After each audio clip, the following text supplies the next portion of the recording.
Then twist the top, bottom up, twist top, bottom up, twist top, bottom up.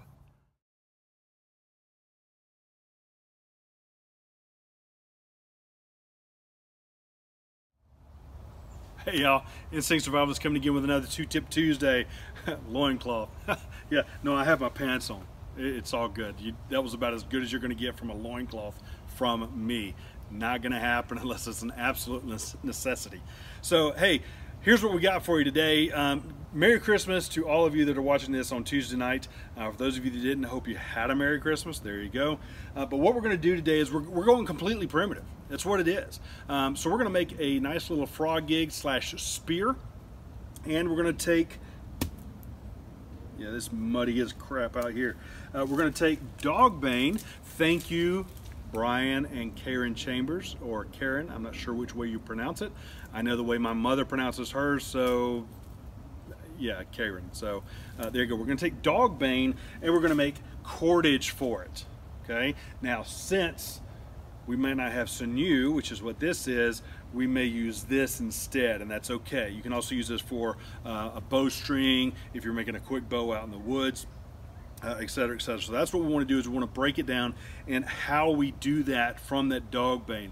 One more shout out, and you hear me refer to different points within the cordage making process. I just want to give another shout out to Justin Cook, because there were some finer points and pieces that he actually showed me to help get me over a couple of humps, and I'll go through that as well. But thanks, Justin, for showing me that as well. All right, so what I'm going to do is we're going to reposition the camera. I'm going to take off this loincloth, if you will, this piece of leather, and then we're going to use that for our tabletop, and then go from there. So we're starting off on our thicker end. I like using a thicker end for a couple of reasons. Number one, because it gives me more weight at the actual spear point or frog gig or whatever you want to call it, the defense, the part that I'm using for defense, right? What you also have seen is, you can see the cross cut in there. I've already taken this and split it about 6 inches in. The next part is actually to take 2 toggles or toggle pieces, if you will, and drive them down in there. Now, because I know what's coming and because I've already split the wood, what I don't want to happen is to have this split all the way down or split out the sides. So we're going to use our sinew, wet it just a little bit. How'd you wet it, Bill? I put it in my mouth. No, Bill, don't put that in your mouth. All right. I'm going to take and start with a trucker's hitch. I'm going down about 6 inches. Actually, I want to do it a little bit different. Let's do it this way.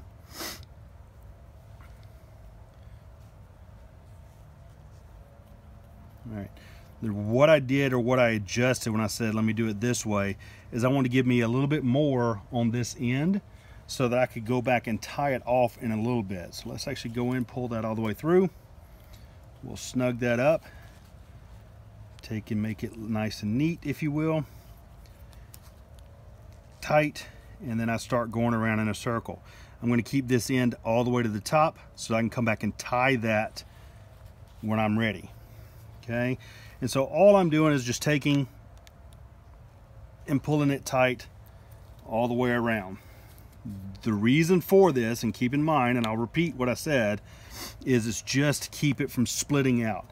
It doesn't have to be pretty, doesn't have to be fancy, but you want it tight so that you don't have a chance of it actually breaking out through the sinew itself. All right, so that should give us, I'm going to give us a nice little overhand knot. That should be sufficient.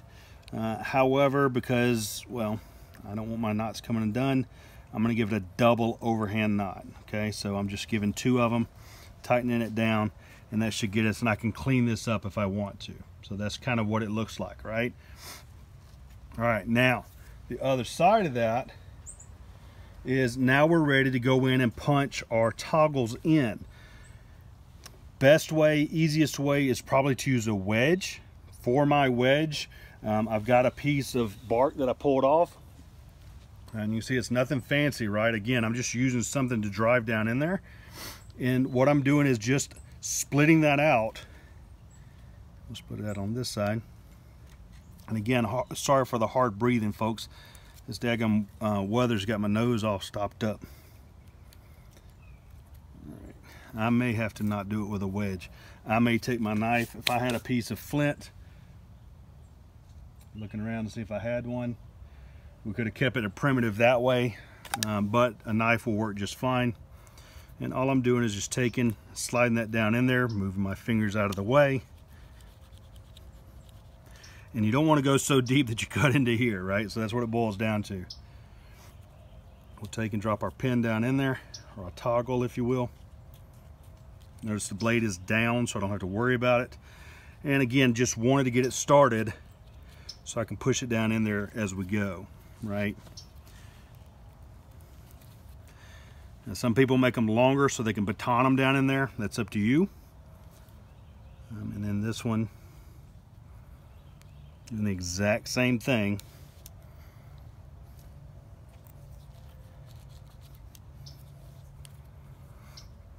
And I stopped just short of this toggle. So just so that you know, take and spread that out. I may have to get a thinner one, because although this tree was dead, parts of it was still green. All right, so I've got them down in there. Now all I'm gonna do is just take a few minutes and drive them straight down. I'll take and put something over the top and just drive it straight down. All right, we'll come back and we'll start working on these pieces, because our next part is actually taking these and sharpening them. Now the good thing about this is that although I can do the toggles here, I can start sharpening them or taking off some of the edges to make it to where they're a little lighter and they bend out better, as opposed to putting in the toggles now and do it after I go in and do the sharpening on these. Choice is yours. I don't really have a preference. Some people say if you do these first, if you sharpen these up first, it's going to be a little bit better and easier to go in and put your toggles in. All right, so you can see we got one going. And we're just going to keep going around the edges. It's literally little bitty pieces at a time. So you can see just kind of how we're doing this. I use the tip of my knife to get in between. I use my thumb to give me a little bit of pressure. And it also keeps it very safe, because my head is way behind this area. So there's that. And then the other part about it is, I just wanted to point out, is as these expand, or as you get more space in here and these sit, the wood is relaxing. So as the wood relaxes, then you're able to go in and start pushing these down even further if you wanted this to be spread out more. Do you have to have it spread out big? No. Do you want it to be as tight as this? No. You want somewhere in between. But it comes down to, what are you working for, right? What are you hunting for? If you're hunting for big, freaking bullfrogs like this, that's a good size. However, spread out may be able to pin a fish a little bit better than it is with just basically the 4 small points. So spreading this out gives you a little bit more leverage, if you will, or a little bit more surface area in which to actually go in and kill your game or poke your game, if you will. So again, it comes down to, what are you using this for? If you're trying to use it for everything, then you're probably going to want the wider spread. When I'm done with this, I probably will have it spread out a little bit further, because I'm going to push these pins down a little bit more. But that's the ball game, right? That's what it boils down to. Additionally, I'm going to take another piece of sinew when these are down as far as I want them to be, and put around them, wrapping around, and then around, just to ensure that they don't go anywhere. I don't want to accidentally hit something and then it close up. So that's kind of what we're boiling it down to, keeping that in mind while we're sitting here working on these pieces. Well, I'm gonna go ahead and cut out the rest of these, and then we'll get back to it. Okay, so you see I've got all my 4 points. Here, I'll give you a side profile. See what it looks like. Yeah.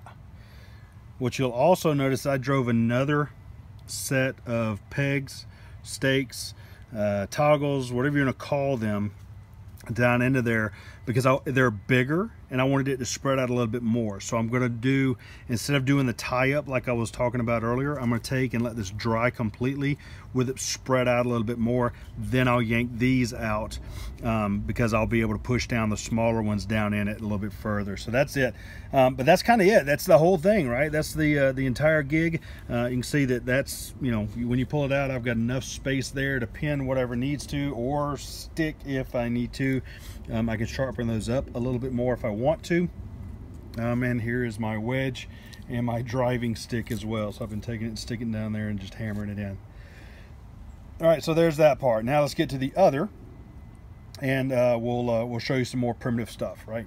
All right, so I've already started some, and you can see I've got, you know, a good bit twisted up in some dried dogbane. What we're looking for, and that's what I want to get to, right? This is the goal, if you will. But what we're going to do to process or get it down to that point is looking at, in this case, dogbane. It could be poplar. It could be, you know, various other cords, nettles, things like that. What you're looking for is something that with a pithy insert or pithy inside, and then basically threads running down there. I don't think you can see it in this. Let's see if we can get it close enough for you to see. There's a couple of them in here that you can really tell.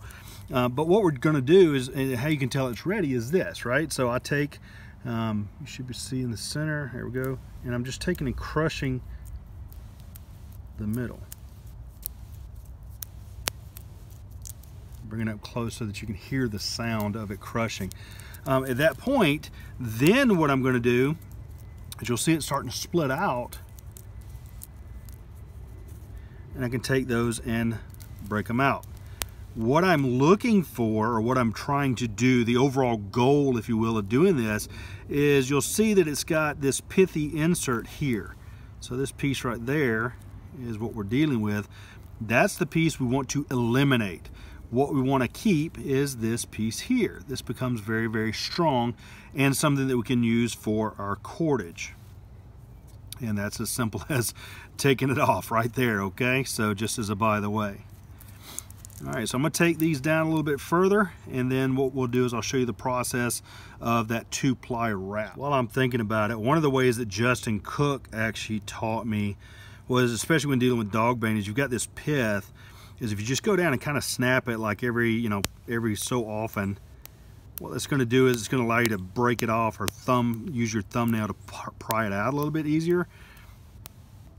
So I just wanted to show you that because it's going to make basically life easier. So now you can see I can take my lack of thumbnail, if you will, slide it under there, and I'm splitting it out without a problem. I've still got one piece in here, so what I'll do is I'll also go back in there and split that. But this is the piece you're taking out. And again, with it being broken off, yeah, you have to pull out more and more pieces, but because they're smaller, it's a lot easier to flip them out, or flick them out, if you will. So you can see I just flip that out and flip it out. So thanks to Justin for that little tidbit. That's been very helpful in my cordage struggles, if you will.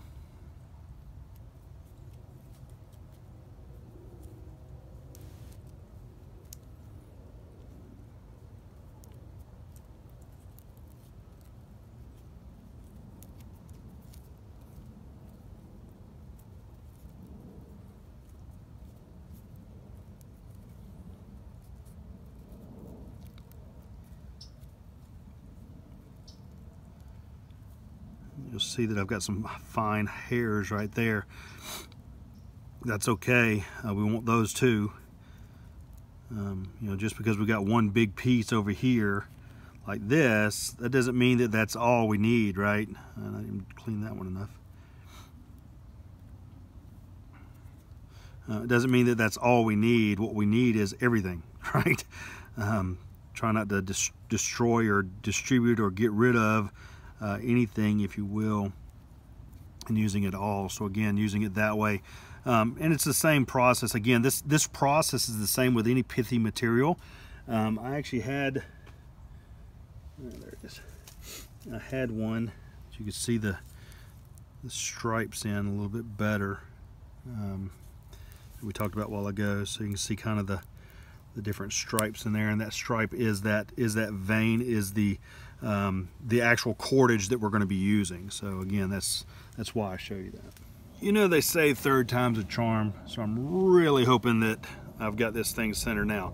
All right, so blah, blah, blah. Realized you couldn't see it. Flipped over the leather so that you could see it against the dark background, make it easier. All right, here we are. We've got a piece that's fairly lengthy, and I always start with one that's a little lengthy. It makes it easier, a little bit more manageable, as opposed to starting with a real small piece. What I'm doing is kind of offset from the middle. I'm rolling these in my finger. So all I'm doing is twisting in my finger, right? That's what I'm doing. And I'm doing that with both fingers. So you can see I'm rolling this way. So what I'm doing is I'm actually forcing it against each other. You'll see my fingers are going in the opposite direction. And what I'm trying to do is to get that right there to happen. See that little loop? And now it's going up on itself. That's what the goal is. This becomes the start of our cordage. So I'll pinch that and hold it off. I'll take and I'll split these two pieces.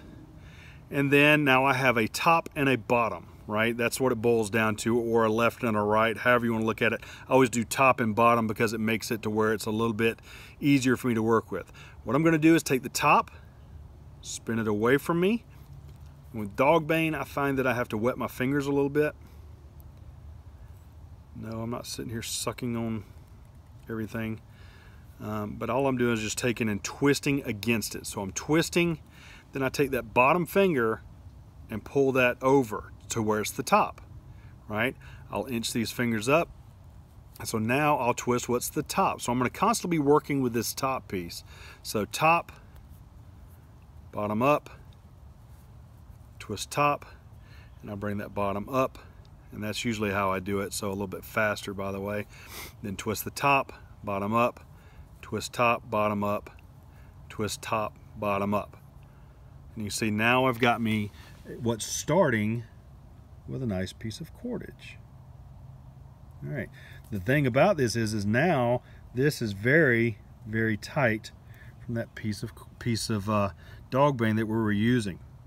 Now I'll continue doing this again for a lengthy piece. I actually had a container made out of poplar bark, or tulip bark, if you will, the tulip tree, that actually the piece here is one real similar to this one that actually held it in place, and this poplar bark container was somewhere in the neighborhood of about 5 pounds itself, and this held it real well and real sturdy over my shoulder. So just as a by the way. Now you can use these for, you can use it for bowstrings. If you want to go total primitive, you can do it that way. You can use it for wrapping. Remember how we wrap the bottom piece of our gig or our spear? We can do that. And all I'm doing is literally rolling these in my fingers and twisting them over. It's a 2-ply twist is what it's officially called. Now watch, somebody will come in and tell me that's wrong. But you'll also see this, right? I've still got a little piece of that pith in there. Real simple, right? Just yank it off and I'm done. Take and twist. And then the hardest part for me to get through, and this is another one of those things where I'm thinking Justin Cook, the hardest part for me to get through, and I'll take every once in a while and just kind of retwist that just to make sure, is the splice. Okay, your weakest point of cordage is the splice. So what I'll do is before it gets to the end, I'll take a piece and I'll match it up there with it. And you'll see I've got a little bit of a tag overlapping. I'll twist those up together and I'll keep going and keep going with that. Now what happens is I've got that little piece that's sticking out that you just saw me right there, and I will fold that back over, right, and keep going. Okay, and that's the way it goes. Just keep on twisting at that point. And this one was short enough that I'm going to have to put another one in. So that's kind of it. So that's your splice. Again, the reason being is I was actually in a class and I had me some tulip poplar bark as my cordage for a bow drill, and got it going good. Then went to went to actually set in the notch and then actually start the actual coal, and the minute that I pushed it, then it popped at the splice, knowing that that was my weakest point. So that's one of those things. So guys, that's it for this. I usually do this around the campfire or watching TV. So let's kind of conclude this up, hoping that you'll understand the different pieces. As always, write down in the comments if you've got any questions. But that's really it. It's really just twist and pull, twist and pull, twist and pull, twist and pull, twist and pull. So you can see kind of how that's rolling, and you can see that piece. And don't worry about these little pieces that are sticking out, just as a by the way. Not a big deal. If you want to go back and trim them up, that's fine, not a big deal. I find that it doesn't affect anything, and you can see I'm sitting here pulling against that splice. White fingers, look, yeah, okay, white fingers, and nothing there. It's not going anywhere. I'm pulling against it. All right, so there you go. That easy, that simple, maybe.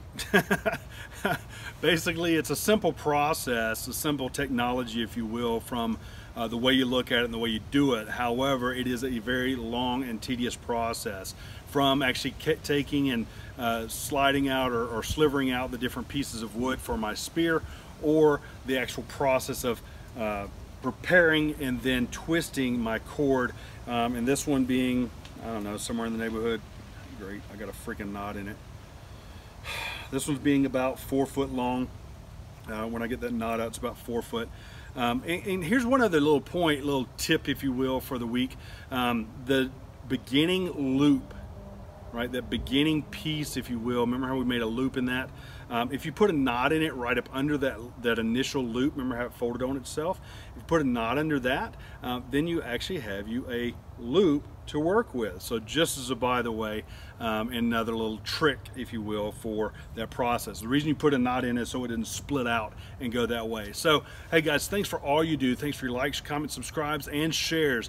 Don't forget to have a great Christmas. If you're watching this on Tuesday, kind of the end of it, Christmas, isn't it? Have a great new year. Ring it in well, because 2019 is going to be powerful. We're going to do a lot of things on this side, hoping that you're going to do a lot of things in your life as well. You should see the plan, and maybe I'll share that as a roadmap, if you will, sometime maybe on Facebook Live. Don't forget to check us out there, facebook.com/instinct survivalist. No, iSurvivalist, I believe. Anyway, I'll put the link down below there on the Facebook page. But hey guys, here's the other part. There's a link up in the subscription piece as well. So on the front page of the YouTube channel, there's a link there. So forget it. I'm not putting it in the comments. Maybe I will. Anyway, hey guys, thanks for all you do. Thanks for your likes, comments, subscribes, and shares. Hey, don't forget to share this out with your buddies. Trying to build this up, trying to make it better. Any comments that you have as far as improvements or anything that you want to see in 2019, I'll wait for the Montana ones when we get to that point, okay? Yes, we're still planning on moving. That is in June. Yes, I said May. It's actually the end of May, first day of June, if you want to go that route. So until then, use your instincts to survive. Ring in 2019, and thanks for watching.